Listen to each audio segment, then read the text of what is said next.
we doing this morning, guys? Good? All right, so who's excited that it's Mother's Day? Who here's told your mom Happy Mother's Day? If you forgot, this is your reminder. You'll be in trouble. So today we're talking about moms, right? Of course, because it's Mother's Day.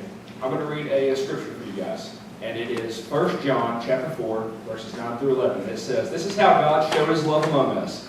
He sent his one and only Son into the world, that we may live through him. This is love. Not that we loved God, but that he loved us and sent his Son as an atoning sacrifice for our sins.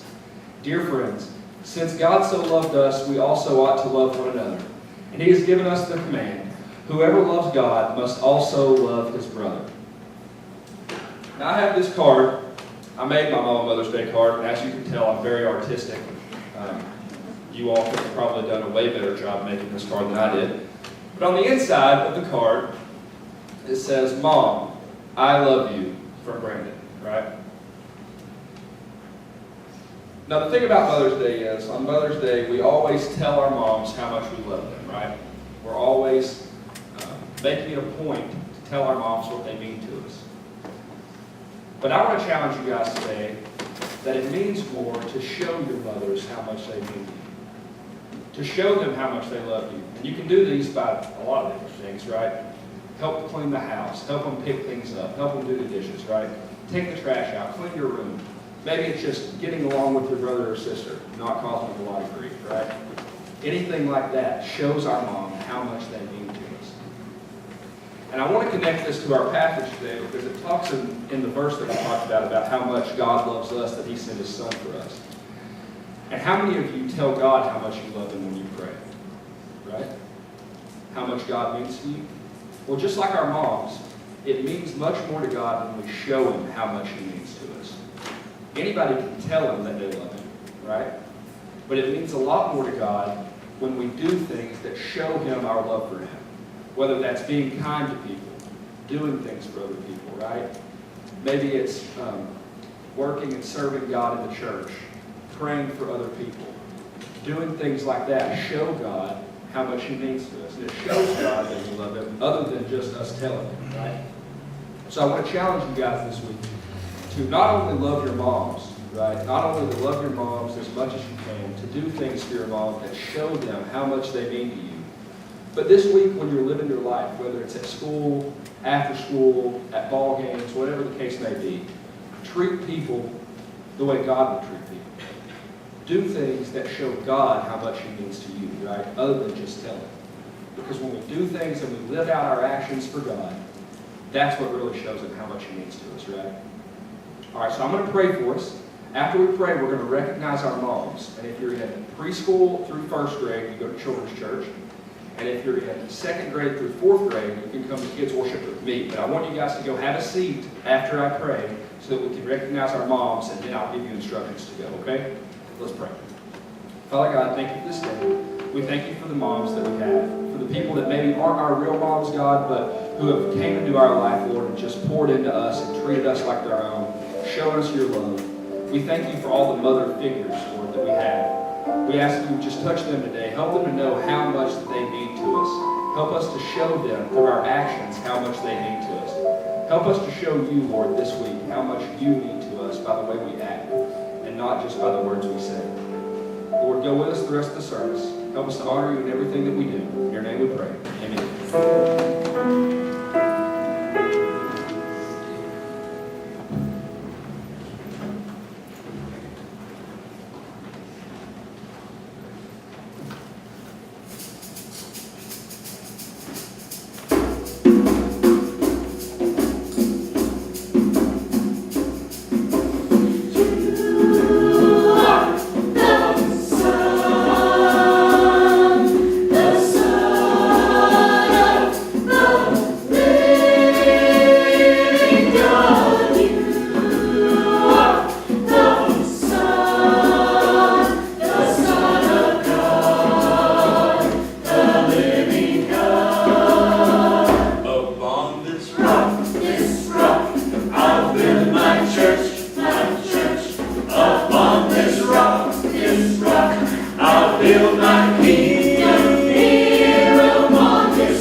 There's an old stereotype, and I've tried not to follow too many stereotypes in my life, but there's an old stereotype that every preacher needs to marry a good church.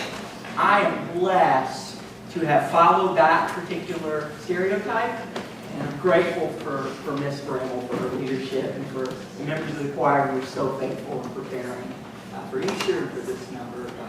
Grateful for you guys, Lord. This morning, we are continuing in week 4 of the series that we've been doing on the book of Colossians, called Christ is Enough. Today's sermon is titled, Momma Said. And I got to tell you, this book, Colossians, is an intensely theological book.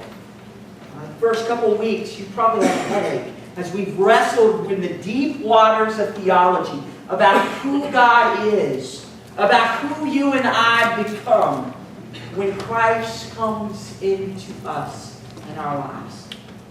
Chapter 3 today marks a change in this book, though, a shift away from who God is to who we are to become. Just the sort of things that believers in Jesus Christ are to do. We have moved into the ethical world. And I tell you, friends, I think none of us is going to get off the hook today. This chapter starts with referring to our baptism, and even before what I'm going to read. Paul says, since then you have been raised with Christ. Since then you have been raised with Christ. And then he launches into a to-do list that's a bit overwhelming for the most well-behaved among us. I encourage you to follow along with me. The words on the screen. It comes from Colossians 3, and I'll be reading from 5 through 14 today. The word of the Lord. Put to death, therefore, whatever belongs to your earthly nature.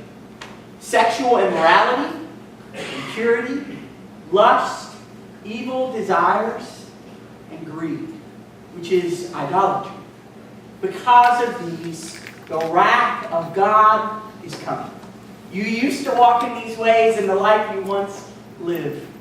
But now you must also rid yourself of all such things as these: anger, rage, malice, slander, and filthy language from your lips. Do not lie to each other, since you've taken off your old self with its practices and have put on the new self, which is being renewed in knowledge in the image of its Creator. Here there is no Gentile or Jew, circumcised or uncircumcised, barbarian, Scythian, slave, or free. But Christ is all and is in all. Therefore, as God's chosen people, holy and dearly loved, clothe yourself with compassion, kindness, humility, gentleness, and patience. Bear with each other and forgive one another. If any of you has a grievance against someone, forgive as the Lord forgave you. And over all these virtues, put on love, which binds them all together in perfect union. Thanks be to God for the reading and the understanding of His holy, blessed word. My mom and dad both grew up in Fleming County, Kentucky. My family and my brother and sister and I actually grew up in Lexington, so we were city folk, or at least we thought that. But whenever we'd start acting too urbane, my mom and dad had ways of reminding us of where our people came from, of who we really were. The primary way that my mom did this was with country wisdom, with sayings that my grandmother had said and my great-grandmother had said, and that now passed and flowed through her. No matter what situation we were facing, my mom had a colloquial saying to educate us. She said things like, I don't care where you're going as long as you don't go anywhere. She said, I don't know what it means either, I'm sorry. She said things like, don't trouble trouble till trouble troubles you. Pretty is as pretty does. My brother and sister and I, of course, fought constantly, and she broke up our fights by telling us to do unto others as we would have them do unto us. Though I'm 99% sure she stole that one from Jesus, she said it all the time. When our hands as little kids were eagerly picking up things in the store when she'd have us out shopping, Mom would always say, looky, looky, looky, but don't touchy, touchy. My least favorite, because she used this one on me constantly, is patience is a virtue. Virtue is a grace. Put them both together and then make a pretty face. These are what my mother would say. These are the gems of wisdom from my childhood, if you were wondering why I'm so dumb. And God bless them, these are some of the sayings that we use on our own son now. Well, don't worry, friends. I don't plan on quoting in a sermon called Momma Said. I don't plan on quoting Jeff Bramel or Forrest Gump or even Bobby Boucher. I only bring up my mother's sayings because as we read these moral instructions to these newly baptized believers in Colossians 3, it kind of sounds like something a mother would tell her child. I think the only thing that Paul skips in this list is to make sure they're wearing clean underwear in case they're in an accident. You used to do these things, he said. But you don't act that way now. Paul tells them to leave their sins behind. Paul tells them to give up sexual immorality, impurity of mind and heart, lust and greed, which Paul joins together. He employs these fellow believers to throw out anger and malice, slander and unwholesome talk from our lips. Why is Paul so concerned with our ethical behavior, with the things that we do? Is he afraid, like our mothers, that we're going to embarrass him in public? Probably not. I think that Paul understands the way that sin works in our life together. You see, when left unchecked, sin has a way of taking over. It's why we have to treat sin so seriously in our life in the church. One author said it this way: sin takes us farther than we want to go. It costs us more than we want to pay. And it keeps us longer than we want to stay. Little anger over a harsh word between friends can simmer and simmer until it boils over in that next conversation. And let's face it, anger can completely poison our relationships. A little impurity of thought can take our brother or our sister and make them in our mind objects rather than the children of God that they are. A little gossip, a few careless words here and there can divide a church against itself, completely distracting believers from the work that God gives us to do. A lie here or there grows and grows and takes on a life of its very own. Make no mistake, sin corrupts us, church. It defeats our good intentions, and it can lead to our ruin as a community and as individual body of believers, individual believers. So Paul says, quite simply, get rid of it. Remove sin from your life. When I was serving in Pleasureville, I was late to a meeting one night. Jonah was playing ball, and we were out at the Diamond, and I wanted to see Jonah back one more time. And I thought, I can drive to church really quickly. And so I saw Jonah back that one more time, now seeing that I was late to this meeting at church. I got in my car, and I was driving a little too fast. And so fast, in fact, that I didn't see that little skunk when he ran out in front of my car. I saw him, but just at the last moment. And by the time I saw him, it was too late for him and for me. Before I got him, he let loose with the most horrible smell you ever heard you ever saw. Now, I had driven past the remnants of a skunk attack, but I'd never been in close proximity when they sprayed. And it was It was something. 3 minutes later, by the time I got to church, my eyes were burning. It was horrible. I got out of the car and I ran into church, not only because I was late, but also because of the smell. And I run into the church, and by the time I walk in from the parking lot, the folks there are going, "What's that smell?" Now, for the record, I'm not accustomed to having people say that when I show up, but they could actually smell my car from the parking lot. That began a 2-week battle in the Bramel household. We used tomato juice, we used special shampoo, we used air fresheners, which, you can't cover skunk up, friends. I'm just saying. Vanilla and skunk, not an ideal pairing, okay? We looked online for anything that might help, and we did anything that you can imagine because that skunk attack made even a short trip in our car almost unbearable. I think we walked more in those 2 weeks than any time before or since. Eventually, it got better, but only time and a little fresh air did the trick. Church, would you believe me if I told you that sin stinks? Moreover, it clings to us. It has a way of holding on. So Paul tells those believers in the church of Colossus, he says, get rid of it. Run from it. Ruthlessly cut it out of your life together. He actually goes a step further. He tells us that believers are to take on a completely new identity, to define ourselves, wait for it, by nothing but Jesus Christ. He says, among you there is no Gentile or Jew, circumcised or uncircumcised.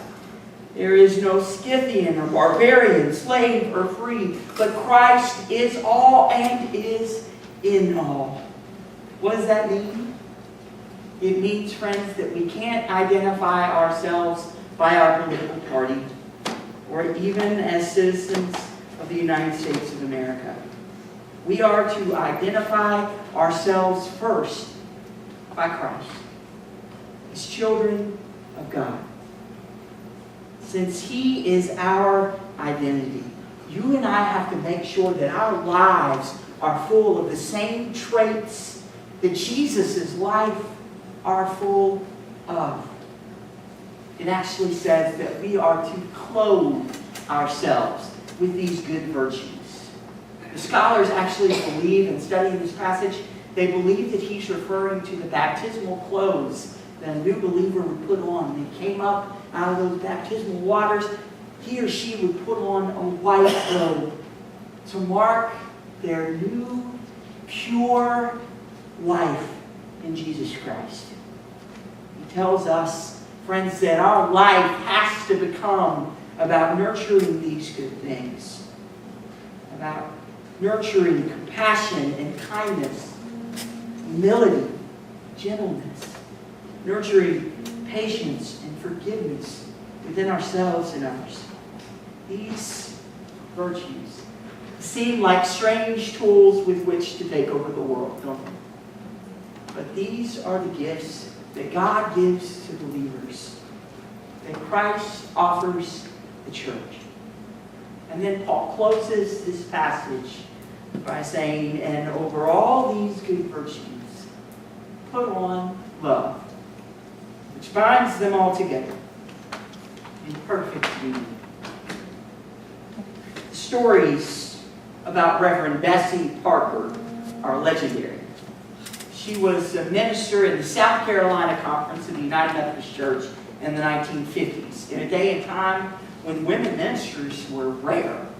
She quickly became the bane of her bishop's existence, because when a church in that day would find out that they were getting a woman preacher, they would throw a fit and say, "How dare you send us a woman?" And then 3 or 4 years later, when it was time for Bessie to move, they would go back to their bishop and say, "How dare you try to move our dear Reverend Parker?" Bessie was short and she had gray hair and a sweet, southern, slow drawl, and she epitomized a grandmother. And Bessie used that for every bit of what it was worth. The story is told of one church she was serving that absolutely refused to repair their roof, which was leaking. And, you're not going to repair your church's roof. What do you do? So they show up to church one Sunday morning, and Reverend Bessie is in her blue jeans, up on the roof with a hanger banging away, having no idea what she's doing. One of the members of the church said, "It just don't look right to come to church and see your mama on the roof or your grandma on the roof trying to fix it."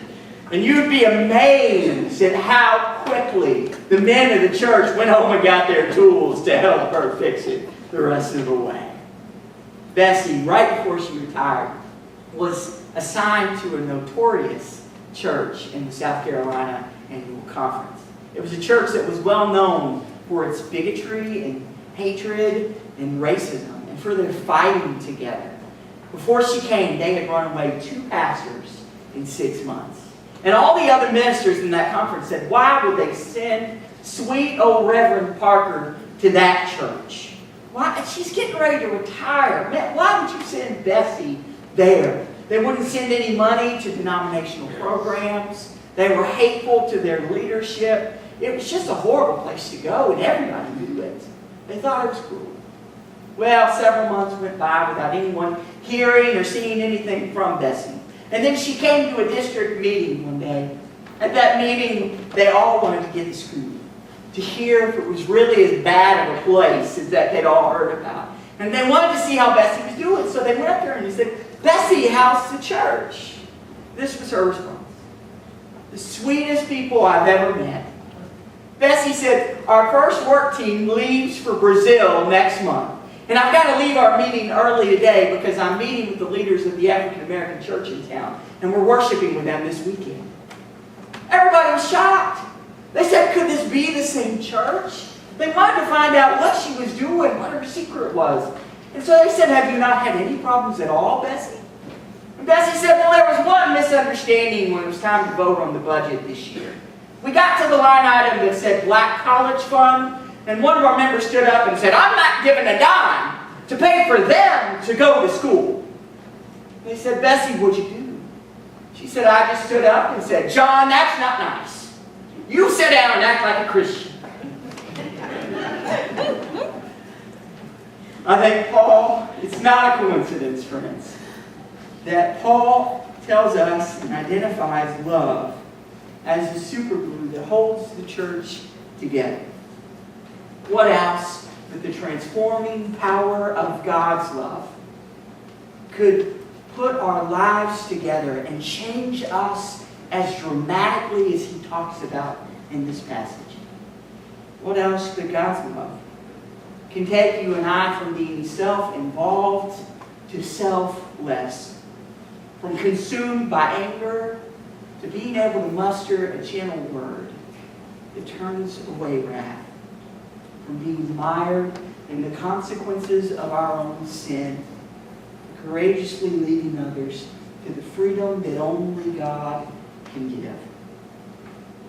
So today, church, I give you the same motherly sounding advice that Paul gave the Colossians so long ago. Dear children, brothers and sisters, bear with each other. And over all these good virtues that you're taking up in your life, over all these, put on love, which binds them together, which binds us together in perfect unity. In the name of the Father, Son, and Holy Spirit. I'm going to invite Charlie and the band to come up and close us with our final hymn. I was thinking, every mom that I know is the same. When their child has something going on with them, everything stops until Mama gets it straight, right? Well, if that is the way that we treat our children, how much more will the Heavenly Father see to your needs? Whatever you're facing today, be it big or small, I want you to know the altar is open. Please stand and join us as we